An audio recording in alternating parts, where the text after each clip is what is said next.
He didn't want his father to run for president, but when Rodrigo Duterte did, Sebastian or Baste responded as what any supportive child would do. He campaigned for his father, a challenge for someone who's opted to keep a low profile throughout his dad's long political career. Now that his father is the apparent president, Baste is worried about the changes coming his way. I'm having a hard time because before all of this, it's the total opposite of my life. I don't really know what to expect. Baste's house is right next to his dad's. Their place has practically become a tourist site since the elections. For our interview, he tells us he had to exit through the back door to avoid the cameras. He brings us to their old home where he spent his childhood. He takes pride in living the simple life. He has a small business and spends a lot of time surfing. Unlike his siblings who are in public office, Baste says he'd rather stay out of politics. There are better things than politics.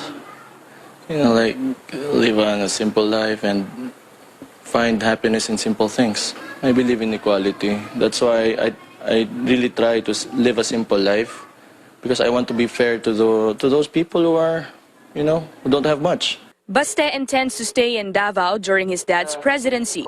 He says he's not keen on taking on an official role. He's not very fond of the attention, especially now that he's somewhat become a social media heartthrob.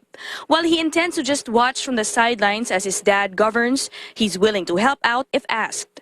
Baste expects some resistance from the people once his father starts performing his duties. But he says he's all for his dad's tough and disciplinarian ways. He says Mayor Duterte is a strict dad, but with reason. Really strict. Pag may kasalanan ka, may punishment talaga. Anong punishment? What do you call that? Sinturon niya, yeah. He needs to show that kasi alam mo naman yung matigas talaga ulo ng tao. He needs to show the people that he can do his job. And when he says something, that they should obey it. Otherwise, mawawala ng purpose yung, him being in office. He may be planning to keep out of the public eye, but he says he's also preparing for the attacks. Baste already got a glimpse of this when he and his siblings were tagged in Senator Antonio Trillanes' allegations of ill-gotten wealth against his father. Yes, I'm expecting, but maybe I'm just gonna take it like how he takes it, like how my dad takes it.